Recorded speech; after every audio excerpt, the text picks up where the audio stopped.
I didn't know how clearly my family had ranked me until my mother said it out loud at dinner. Not angry, not emotional, just calm. Your sister's family always comes first. You're always last. My dad nodded like it was basic math. My sister smirked into her wine. I didn't cry. I didn't argue. I just said, "Good to know," because something snapped in that moment. Not my heart, my loyalty. Before I tell you what I did next, take a second to hit like, subscribe, and comment where you're listening from. And tell me, have you ever realized you were last in your own family? My name is Mia, and for most of my life, I learned my place without anyone ever sitting me down to explain it. No speeches, no rules posted on the fridge, just patterns, quiet ones, the kind you only recognize after they've shaped you. I grew up in a house in Denver that looked ordinary from the outside. Trim lawn, neutral paint, family photos by the front door.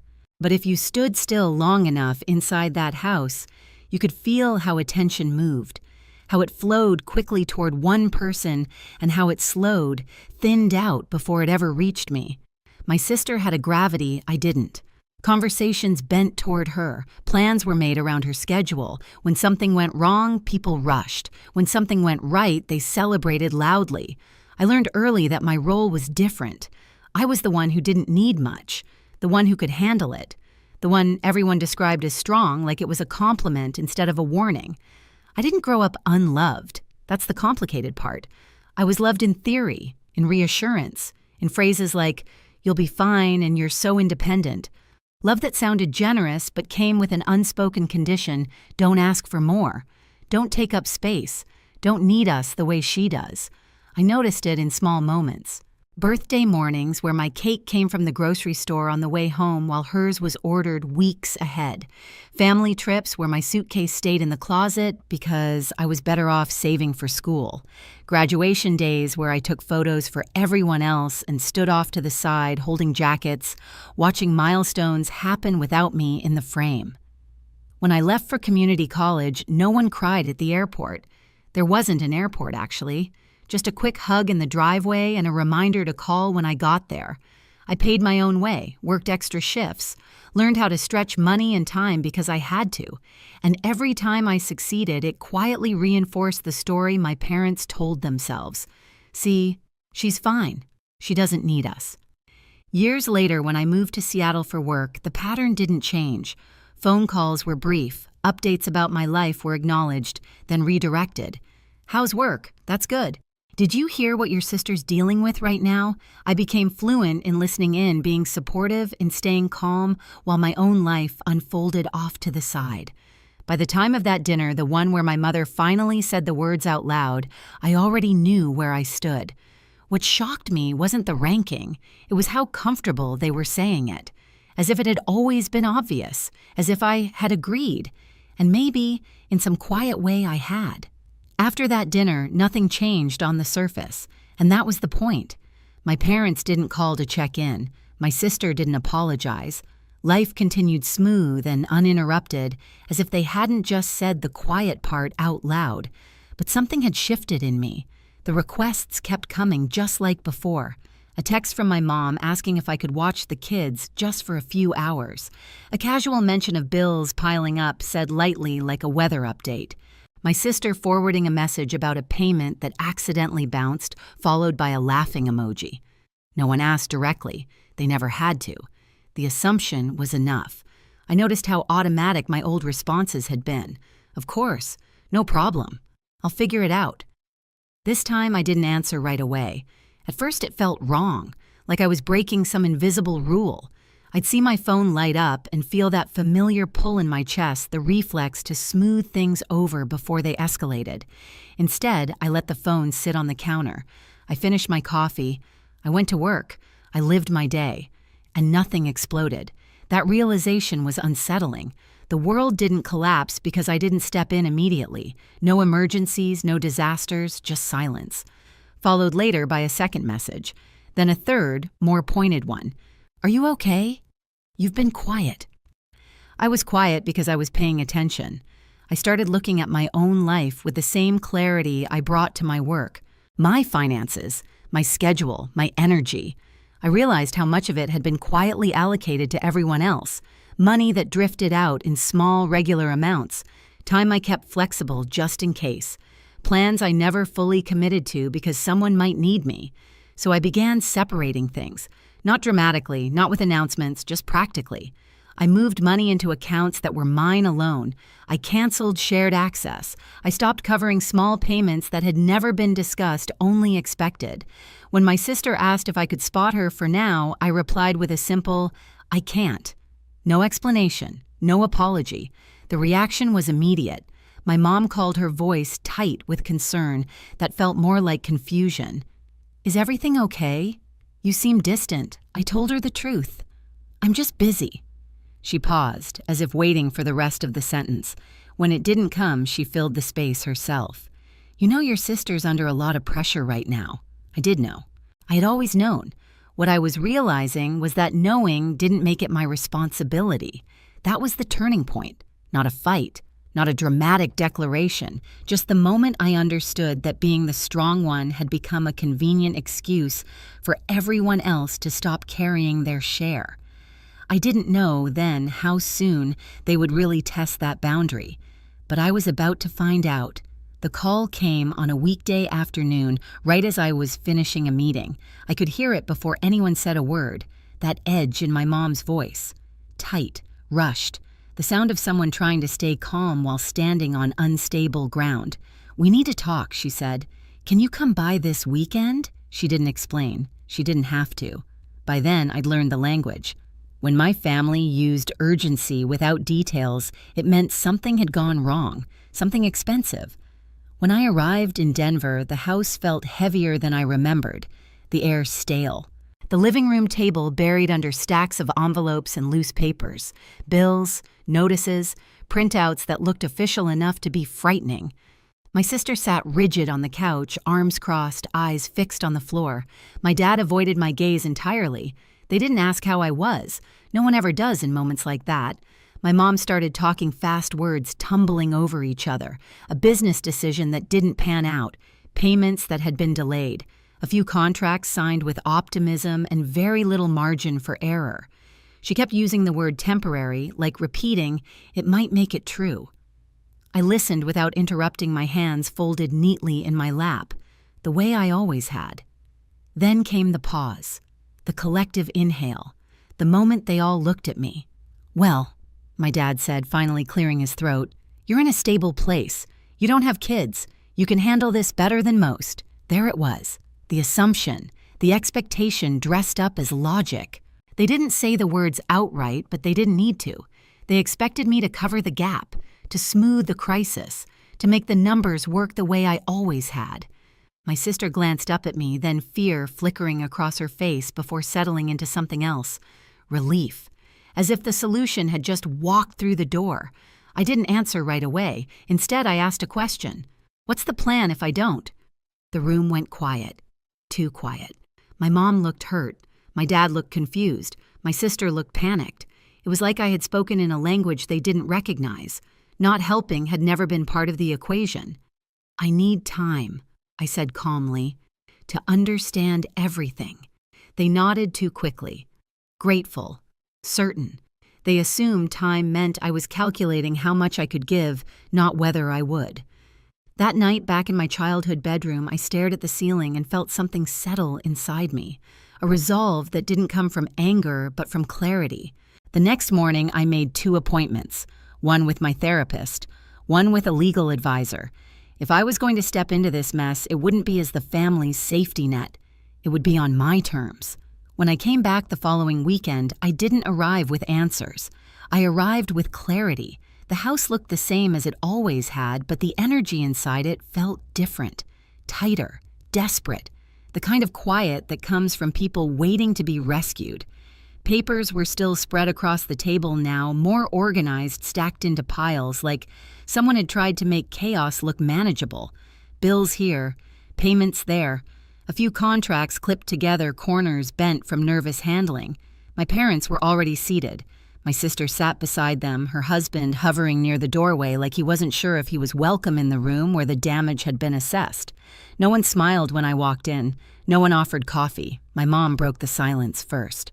"We're really glad you came," she said, hands folded tightly in her lap. Her voice carried that brittle softness I knew well. The tone she used when she needed something but didn't want to say it out loud. I sat down slowly and placed my bag at my feet. "Let's talk," I said. My dad cleared his throat and launched into an explanation I'd already heard. The downturn, the delays, the bad timing. He spoke like a man presenting a case he'd rehearsed all week, hoping confidence might replace accountability. My sister nodded along, eyes glossy, occasionally adding a detail about stress or the kids, or how none of this was supposed to happen. Eventually, the words ran out. That's when my mom leaned forward. "We just need help getting through this part," she said. "Once things stabilize." "How much?" I asked. She blinked. My dad hesitated. My sister inhaled sharply, then answered for them, a number rounded, heavy-spoken, carefully, as if the way she said it might make it sound smaller. And after that I asked, "What's the plan?" My dad frowned. "What do you mean?" I said evenly, "What changes? So this doesn't happen again." The question landed wrong. My mom's expression tightened. "Mia, this isn't the time to interrogate us." I nodded slowly. "Then it's not the time for me to write a check." The room shifted. My sister sat up straighter. "We're family," she said, her voice rising just enough to carry emotion without crossing into accusation. "This isn't about plans. It's about helping who I asked." She looked at me like the answer was obvious. "Us." I glanced around the room. "And who's helping me?" No one spoke. My dad leaned forward, elbows on his knees.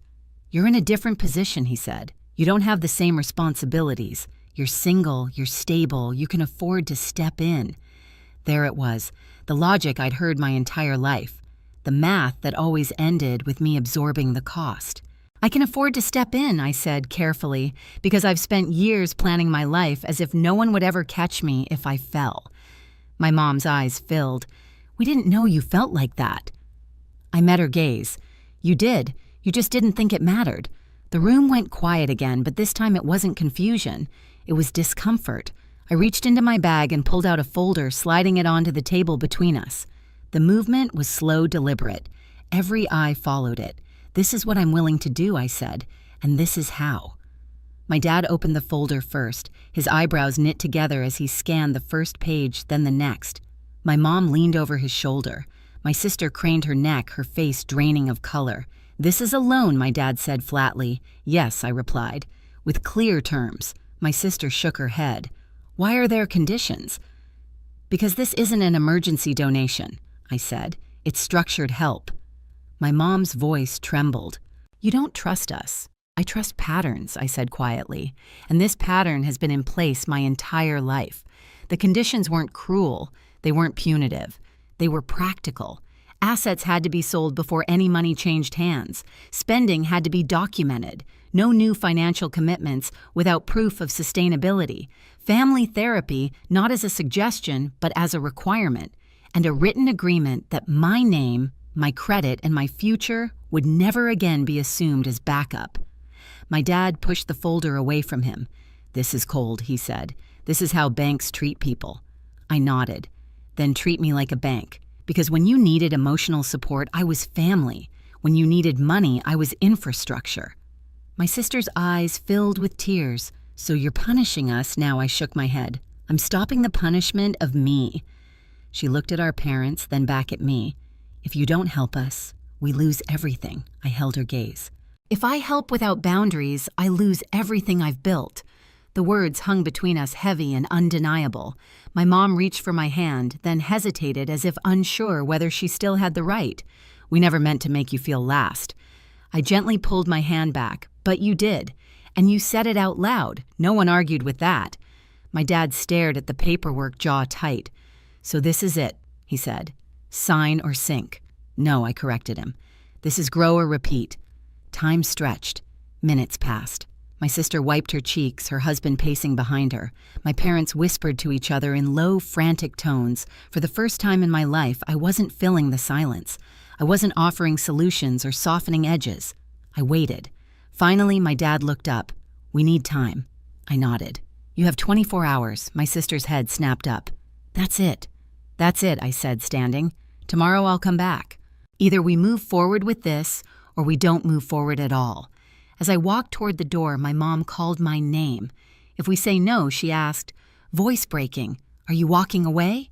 I paused my hand on the doorknob. I'm not walking away from you, I said. I'm walking toward myself. The next day when I returned, the papers were signed. No speeches, no apologies wrapped in excuses, just shaky signatures and tired faces. The relief in the room was real, but so was the loss. Something had shifted permanently. As I gathered my things to leave, my sister looked at me differently than she ever had before. Not with superiority, not with expectation, with uncertainty. And for the first time, that wasn't my problem to fix. The fallout didn't arrive all at once.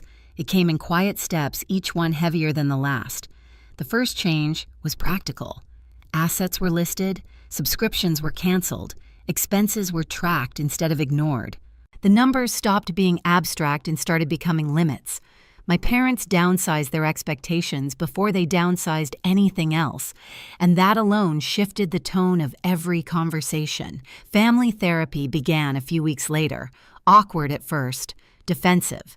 My dad spoke in careful sentences like he was afraid of saying the wrong thing. My mom cried more than she talked. My sister sat stiffly, arms crossed, as if accountability were a language she'd never been taught.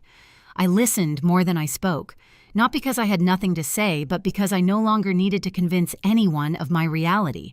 The truth had already been written down, signed, and agreed to. Something unexpected happened over time. The panic faded. The urgency softened. Without me quietly absorbing the consequences, everyone else had to carry their share. My sister learned how to sit with discomfort instead of handing it off. My parents stopped using phrases like, "we'll figure it out," when they really meant Mia will. The relationship didn't heal in a dramatic way. There were no movie moments, no sudden transformation. But there was space. Space where guilt used to live. Space where obligation had once pressed down on my chest. Back in Seattle, my life felt steadier, lighter. I focused on my work. I slept better. I stopped bracing myself every time my phone buzzed. When my mom called, it was to ask how I was not what I could do. When my sister texted, it wasn't followed by a request. The biggest change wasn't theirs, though. It was mine.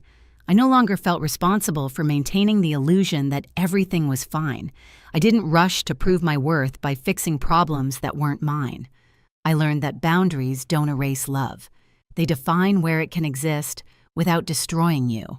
One evening, sitting alone in my apartment, I realized something simple and profound.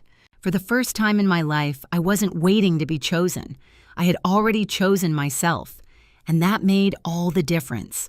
For a long time, I thought being last in my family meant I needed to try harder, give more, stay quieter. I was wrong. Being last was never a position to fight for. It was a sign to step out of the line entirely and build a life where my value didn't depend on sacrifice. If this story felt uncomfortably familiar, I want you to know you're not alone. Share your thoughts in the comments. Tell me where you're listening from, and if stories like this help you breathe a little easier, hit subscribe so you don't miss the next one.